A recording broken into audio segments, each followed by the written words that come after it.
High everyone, আসসালামু আলাইকুম। Welcome back to my channel Jesis cooking place.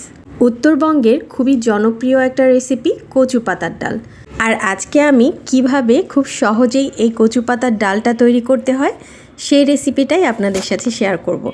চলুন তাহলে কথা না বাড়িয়ে শুরু করা যাক। কচুর পাতার ডাল রান্না করার জন্য আমি এখানে নিয়েছি প্রেশার কুকার, তবে আপনারা চাইলে যে কোনো হাঁড়ি পাতিলেই এটা করতে পারেন। আমি সবসময় প্রেশার কুকারেই করে থাকি রান্নাটা, আর এতে করে রান্নাটা দ্রুত হয়ে যায় আর ডালের কনসিস্টেন্সিটাও পারফেক্ট হয়। কচু পাতা কুচিগুলো খুব ভালো করে ধুয়ে কেটে নিয়েছিলাম, সেগুলো দিলাম। মসুরের ডাল দিয়েছি হাফ কাপ, বড় সাইজের একটা পেঁয়াজ কুচি, একটা বড় সাইজের রসুনের সবগুলো কোয়া দিয়েছি, আর এর মাঝে দিয়েছি স্বাদ অনুযায়ী ঝাল। 1 চা চামচ আদা বাটা দিয়েছি। এরপর একে একে সমস্ত গুঁড়ো মশলা দিয়েছি, যেমন জিরার গুঁড়া, ধনিয়ার গুঁড়া, হলুদের গুঁড়া, স্বাদ অনুযায়ী লবণ, সবকিছুই 2 চামচ করে দিয়েছি। 2টো তেজপাতা দিয়েছি, 2টো দারচিনি। এরপর দিয়েছি 2 টেবিল চামচ সরিষার তেল। আর যেহেতু আমি মসুরের ডাল ব্যবহার করেছি, এখানে আমি দিয়েছি 1 কাপ পরিমাণ পানি।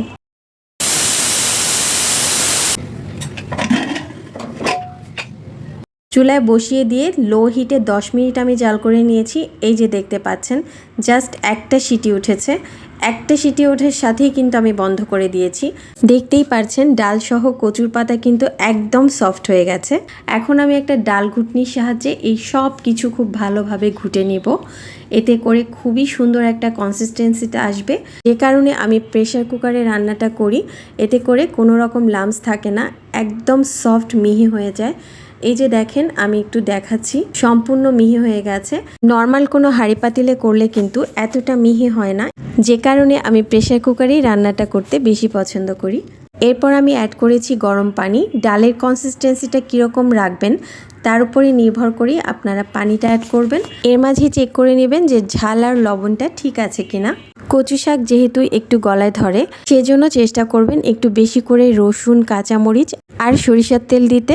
এই রেসিপিতে চেষ্টা করবেন কচু শাকের একেবারে কচি পাতাটা নিতে, এতে করে এই প্রবলেমটা অনেকাংশেই কমে যায়।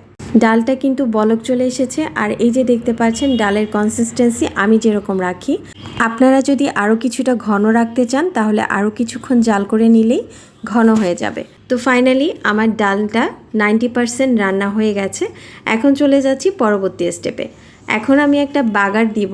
বাগারের জন্য আমি এখানে নিয়েছি 2 টেবিল চামচ সরিষার তেল, রসুন পেঁয়াজ কুচি, আর নিয়েছি 3টা শুকনো মরিচ।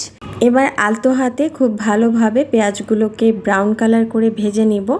যখন হালকা একটু ব্রাউনিশ কালার চলে আসবে, তখন এখানে দিয়ে দিব 5 ফোড়ন। অনেকেই হয়তো আছেন 5 ফোড়ন পছন্দ করেন না, তারা চাইলে স্কিপ করতে পারেন। তবে ট্রাস্ট মি, 5 ফোড়ন দিয়ে বাগার দিলে ডালের স্বাদ কিন্তু সম্পূর্ণই বদলে যায়। বাগারটা হয়ে গেছে, এখন আমি ডালের ভিতরে বাগারটা ঢেলে দিলাম। ফাইনালি আমার কচুর পাতার ডাল একেবারেই রেডি। সবার কাছে অবশ্যই জানতে চাইবো যে কে কোথা থেকে আমার ভিডিওগুলো দেখেন। কমেন্টস করে অবশ্যই জানাবেন, এতে করে আমরা একে অপরের সাথে পরিচিত হতে পারবো। এই কচুর পাতার ডালের স্বাদ সম্পর্কে তো আপনাদেরকে কিছু বলিনি। নর্মালি এটাকে ভাত দিয়ে খেতে হয়, তবে আমি ছোটবেলায় স্যুপের মতো করে বাটিতে নিয়ে খেতাম। অসম্ভব মজা। তো আজ এ পর্যন্তই। সবাই ভালো থাকবেন, সুস্থ থাকবেন। আল্লাহ হাফেজ।